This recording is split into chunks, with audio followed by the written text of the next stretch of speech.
বিগত দুদিন ধরে সারা পশ্চিমবঙ্গ ব্যাপী, সে উত্তর থেকে দক্ষিণ, পূর্ব থেকে পশ্চিম পর্যন্ত সর্বত্রই রামনবমী কেন্দ্র করে এক বিশাল উন্মাদনা দেখা দিল। বিভিন্ন ছোট ছোট শহর, গ্রামে, এমনকি বড় বড় শহরেও প্রায় 4,000 শোভাযাত্রা বেরিয়েছে। কিন্তু রামের এই জন্মভূমি, রাম নবমীকে কেন্দ্র করে এরকম উন্মাদনা, মানে এরকম প্রভাব পশ্চিমবঙ্গের মাটিতে ছিল না। আমার মনে পড়ে, আমি যখন ছোটো ছিলাম তখন আমাদের পাড়াতে একটা রঘুনাথ মন্দির ছিল, এবং সেখানে রামের পুজো হতো রামনবমীর দিন, আর একটা মেলা বসতো। ব্যাস, মেলাতে যেতাম, খেলতাম দেখতাম, জিনিসপত্র কিনতাম, খেতাম, ব্যাস এইটুকুই, এর বেশি কিছু ছিল না। এরকমই রূপ বোধহয় সারা পশ্চিমবঙ্গে ছিল। শ্রীকৃষ্ণের প্রভাব ছিল। জন্মাষ্টমী আমরা করেছি, ঝুলন যাত্রা করতাম, খুব ভালো লাগতো, আনন্দ পেতাম। এখন তো ঝুলন উঠেই গেছে। কিন্তু রামনবমীকে দিন এত বড় বড় শোভাযাত্রা এর আগে বেরোতো না। অর্থাৎ রামের প্রভাব পশ্চিমবঙ্গের মাটিতে খুব বেড়েছে এই রামনবমীকে কেন্দ্র করে। তার থেকে প্রায় হয়তো 15 বছর হবে, তখন হয়তো সারা পশ্চিমবঙ্গে সখানে হয়তো রাম নবমীকে কেন্দ্র করে মিছিল টিছিল হতো, শোভাযাত্রা হতো। কিন্তু এখন সংখ্যাটা প্রায় 1,400 হয়ে গেছে। তো এত প্রভাব আমাদের পশ্চিমবঙ্গের বুকে বাড়লো কী করে?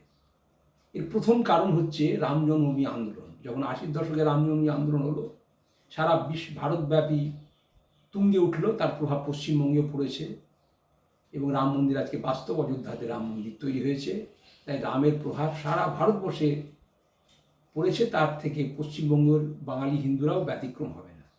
তাই এখানেও প্রভাব পড়েছে। এটা একটি কারণ।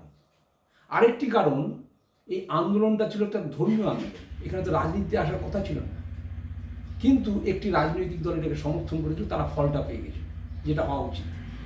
আবার বিপরীতে অন্য রাজনৈতিক দল দেখলে তীব্র বিরোধিতা না করলে আমাদের ক্ষতি হয়ে যাবে, তাই আমরা কিছু ভোট যাতে পাই, ব্লক ভোট বিশেষ করে, তখন তারা এই তীব্র বিরোধিতা শুরু করবে। ফলে এটাকে কেন্দ্র করে রাজনীতি চলে গেল। এই রাজনীতিকে কেউ অস্বীকার করতে পারছে না। তো সেরকম পশ্চিমবঙ্গের মাটি তো আজকে রামনবমীর দিন যে উন্মাদনা দেখা দিচ্ছে, এর পিছনে রাজনীতি ঢুকে গেছে। অর্থাৎ কেউ ভাবছে যে এই আন্দোলন করলে, এই রামনবমীতে অংশ নিলে আমাদের প্রভাব বাড়বে, আমাদের ক্ষমতা বাড়বে, মানুষ আমাদের সমর্থন করবে। আবার কেউ ভাবছে না, এটা বিরোধিতা করতে হবে। আবার কোনো কোনো রাজনৈতিক দল দেখছে যে ওরা রামের জন্য এত ফায়দা উঠেছে, আমরাই বা পিছিয়ে থাকবো কেন? তখন তারাও কিন্তু অনিচ্ছা সত্ত্বে হলো রামের নামে রামনবমীর দিন তারা বেরিয়ে পড়ছে।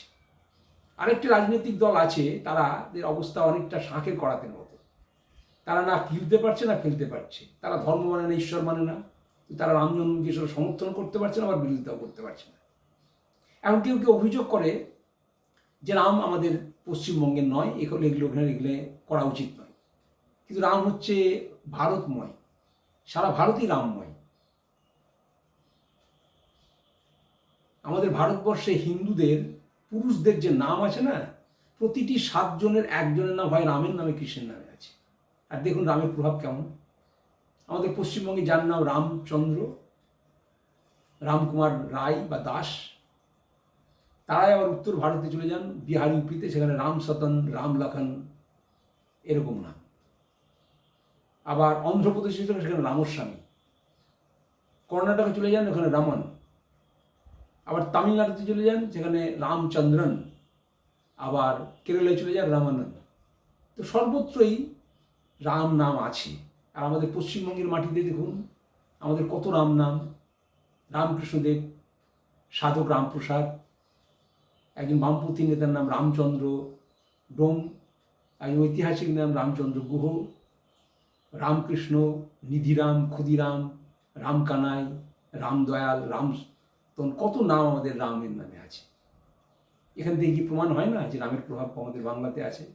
জায়গার নাম দেখুন, শ্রীরামপুর, রামপুরহাট, রামরাজাতলা, রামচন্দ্রপুর, রঘুনাথপুর, রঘুনাথগঞ্জ, সব রামের নামই আছে। লোকায়ত জীবনে দেখুন, আমরা বলি না কথায় কথায়, হে রাম, রামচন্দ্র, রাম রাম, রাম ছাগল, রাম পাঠা। তারপরে যখন গণি আমরা 1 2 3 4 রাম দিয়ে গুনি, রাম 2 3 4। তো লোকায়ত জীবনে আমাদের রামের প্রভাব যথেষ্ট আছে। আর সাহিত্যের কথা ছেড়ে দিলাম। রবীন্দ্রনাথ ঠাকুর বলেছেন যে বাঙালি যেদিন কৃত্তিবাসী রামায়ণ আর কাশিরাম দাসের মহাভারত পড়া ছেড়ে দিল, সেদিনই বাঙালির অধঃপতন হয়েছে। তাই রবীন্দ্রনাথও চেয়েছিলেন যে রামের প্রভাব বাড়ুক, রামায়ণের প্রভাব বাড়ুক, বাঙালিরা রামায়ণ পড়ুক। তাই রামের প্রভাব যদি পশ্চিমবঙ্গে হারিয়ে যাওয়া যে অবস্থা রবীন্দ্রনাথ উপলব্ধি করেছিলেন তার থেকে যদি বেড়েই থাকে, যে কারণেই হোক না কেন, তাদের ক্ষতি কিছু নেই, যদিও এটাকে কেন্দ্র করে রাজনীতি হচ্ছে। তাই একটা দল এটাকে খুব সমর্থন করছে, তাদের দেখা দেখি আরেকটা দল করছে, আবার কেউ কেউ বিরোধিতা করছে। তো যাই হোক না কেন, রামের প্রভাব সারা ভারতবর্ষে যেই বাড়ছে, এটা কোনো খারাপ নয়, এটা শুভ লক্ষণ, ভালো লক্ষণ। শুধু দেখতে হবে যে রামের প্রভাব বাড়ার আরেকটা বাস্তব কারণ হচ্ছে সেটা পশ্চিমবঙ্গে জিহাদি শক্তির উৎপাত। তাদের সংখ্যা এত বাড়ছে যে তারা রামনবমীর দিন রামের মিছিলের উপরে আক্রমণ করছে, রামের নাম শুনলেই তাদের বিকার দেখা দিচ্ছে, প্রচণ্ড বিরোধিতা করছে, অত্যাচার করছে হিন্দুদের প্রতি। সুতরাং হিন্দুরা অনেক জায়গায় অসুরক্ষিত বোধ করছে। তাই তাদের মধ্যে একটা এরকম ভাবনা জেগেছে যে আমি যখন আক্রান্ত হব তখন আমার ধর্মটাকে আমি বেশি করে আঁকড়ে ধরবো। তাই বেশি করে তারা রাম নাম, হয়তো রামের সম্পর্কে কিছু জানেও না, তারা হয়তো রাম ভক্ত প্রতিকৃত নয়, কিন্তু তারা বাঁচার তাগিদে এই রামকে ধরে রাখছে।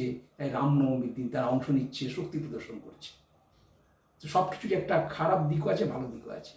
তো রামের যে অযৌক্তিক বিরোধিতা, হিন্দু ধর্ম সংস্কৃতির উপরে যে অযৌক্তিক বিরোধিতা বুদ্ধিজীবী সম্প্রদায়ের যেমন করছেন আর জিহাদি শক্তি করছেন, তার প্রতিক্রিয়া হিন্দু সমাজের মধ্যে হয়েছে বলেই এই রামনবমীর দিন এত উন্মাদনা হিন্দুদের মধ্যে এবং তার প্রভাব দিন দিন বেড়েই চলেছে। তো বাড়ুক, তাতে কোনো ক্ষতি নেই, শুধু দেখতে হবে যেটা কেন্দ্র করে যেন কোনো রকম সাম্প্রদায়িক সম্প্রীতি না নষ্ট হয়। নিজের নিজের ধর্ম সবাই পালন করবে, রামনবমীতে উৎসাহের সাথে আরও হিন্দুরা অংশ নিক। আর রাম তো একজন প্রকৃত আদর্শ রাজা, সুতরাং রাম রাজ্যের কথা গান্ধীজি বলেছিলেন। রামের আদর্শকে কেন্দ্র করে প্রত্যেকটি রাজনৈতিক দল তারা যদি চলতে পারে, রামের আদর্শকে অনুসরণ করে, তাহলে সবারই মঙ্গল হবে। তাই এখানে এইটুকুই শেষ করছি বলে, জয় শ্রীরাম।